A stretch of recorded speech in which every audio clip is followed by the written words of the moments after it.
मराठी अक्षर वाङ्मयात खरोखर अक्षर, अभंग आणि म्हणूनच अजरामर असे साहित्य बॅरिस्टर विनायक दामोदर सावरकरांनी विपुल प्रमाणात लिहिले आहे.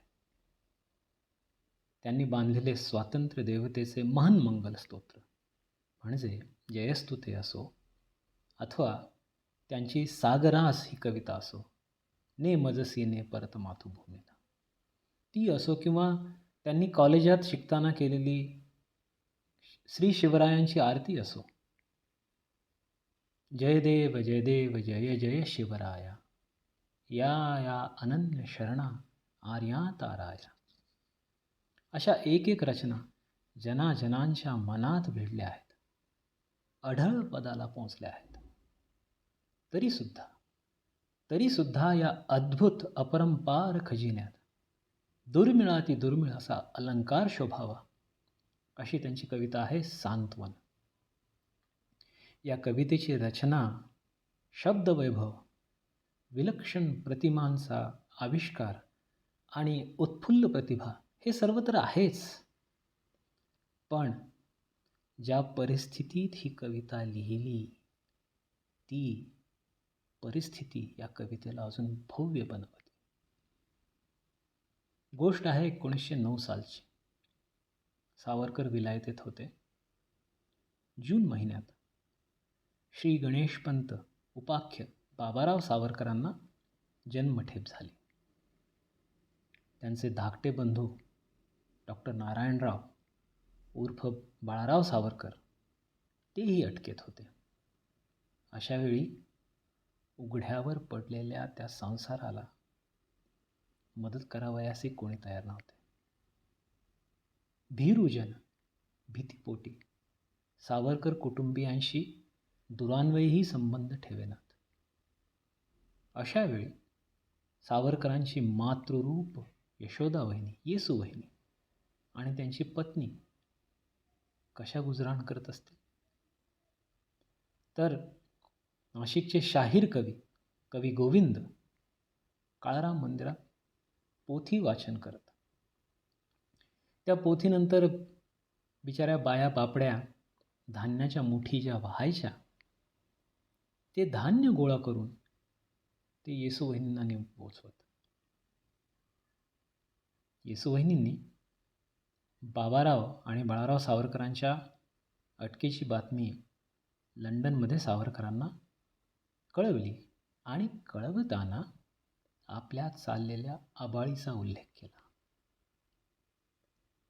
आणि तुम्ही देशप्रेमाच्या कैफात धुंद असताना आमची दुर्दशा व्हावी म्हणून का आम्हाला वरून सावरकर कुलात आणले, असा तिखट प्रश्नही विचारला. सावरकरांनी आपल्या वहिनीला लगोलग जे काव्यरूप उत्तर दिले ती कविता म्हणजेच ती सांत्वन कविता.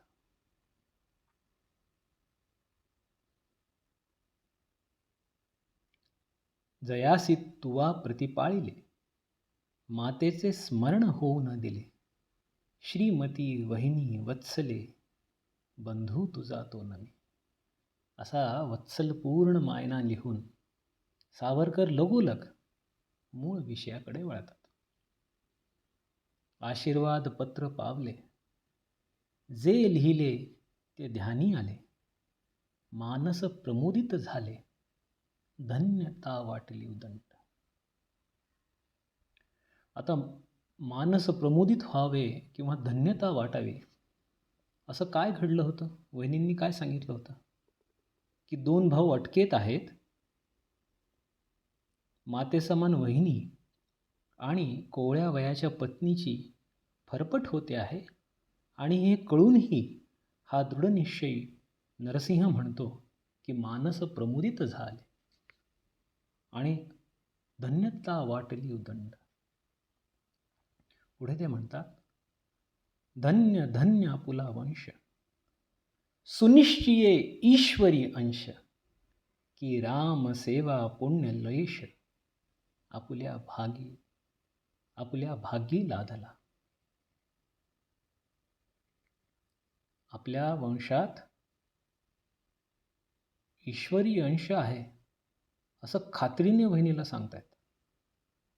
पुढे ते म्हणतात, अनेक फुले फुलती, फुलोनिया सुकोनी जाती, कोणी त्यांची महती गणती ठेवली असे. या पृथ्वी तलावर हजारो लाखो करोडो फुलं फुलतात, सुकून जातात. त्यांची काय महती.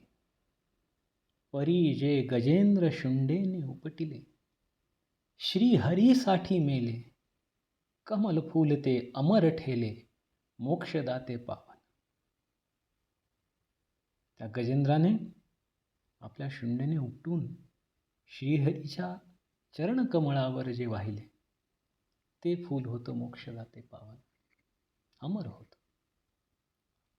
त्या पुण्य गजेंद्रा समची मुमुक्षु स्थिती भारतीची. दोन भाऊ अटकेत, कोवळी पत्नी उघड्यावर, संसार उघड्यावर, मुलाचा अंत झालेला. अशा परिस्थितीत हा पाषाणहृदयी मनुष्य काय म्हणतोय? मुमुक्षु स्थिती भारतीची. काळजी कोणाची? भारतीची, भारताची. त्या पुण्य गजेंद्रा समची मुमुक्षु स्थिती भारतीची. करुणार्णवे ती याची इंदीवर श्यामा श्रीरामा. सोद्यांनी तिने यावे, आपुल्या फुलास भुलावे, खोडोनिया अर्पण करावे श्रीरामचरणा. धन्य धन्य आपुला वंश, सुनिश्चिये ईश्वरी अंश, श्रीराम सेवा पुण्यलेश, आपुल्या भाग्यी लाधला. अशीच सर्व फुले खुडावी. म्हणजे दोन भाऊ, मुलं, बाळं, वंश सारा, सगळी फुलं खुडावीत म्हणतात. अशीच सर्व फुले खुडावी, श्रीरामचरणी अर्पण व्हावी, काही सार्थकता घडावी या नश्वर देहाची. अमर होय ती वंशलता, निर्वंश जिचा देवा करिता, दिगंत पसरे सुगंधता, लोकहित परिमलाची. सुकुमार आमुच्या अनंत फुला, गुंफोनी करा हो सुमन माला, नवरात्रीच्या नवकाला, भातृभूमी वत्सले. एकदा नवरात्र संपली, नवमाला पूर्ण झाली, कुलदेवी प्रकटेल काली, विजयालक्ष्मी पावन. किती प्रखर आशावाद आहे की माझी कुलदेवी ती काली प्रकटेल आणि विजयलक्ष्मी आम्हालाच माला घालणार. तू धैर्याची अससी मूर्ती, माझे वहिनी माझे स्फूर्ती, राम सेवा व्रताची पूर्ती, ब्रीद तुझे आधीच. ती वहिनी तक्रार करते, तर तिला उत्तर देताना तिचा हा मुलासारखा धीर तिच्याच ब्रीदाची तिला आठवण करून देतोय. काय म्हणावं या माणसाला, काय म्हणावं या कुटुंबाला.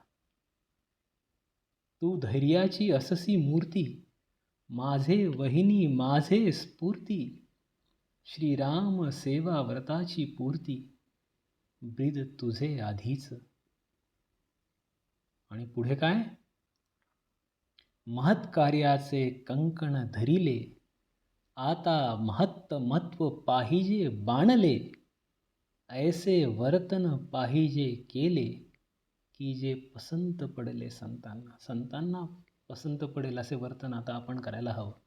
म्हणजे हा जो त्रास होतोय, ही जी आबाळ होते, ही जी फरफट होते, ती सहन करायची. काळे पाणी तर काळे पाणी, जन्मठेप तर जन्मठेप. कुणा करता? भारतभू करता.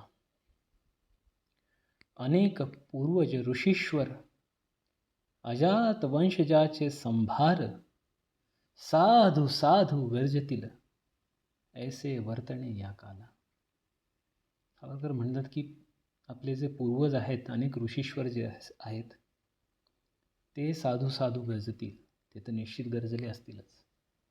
असं कुटुंब, असा पराकोटीचा ध्येयवाद होणे नाही, कुठेच होणे नाही.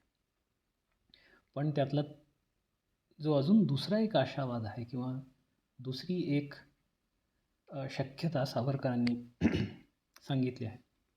अजात वंशजांचे संभार साधू साधू गर्जतील. म्हणजे अनेक वंशज जे होतील, म्हणजे तुम्ही आम्ही, ते साधू साधू गरजतील म्हणे. हे घडलं का? हे घडतंय का? हे तुम्ही आम्हीच ठरवायचं. देशहितासाठी स्वतःचा जन्म, स्वतःचे कुल, स्वतःची प्रतिभा स्वहस्ते खुडून देशहिताच्या पायी वाहणाऱ्या या नरसिंहाला, या अद्भुत कवीला आम्ही काय दिलं याचा विचार करायला हवा.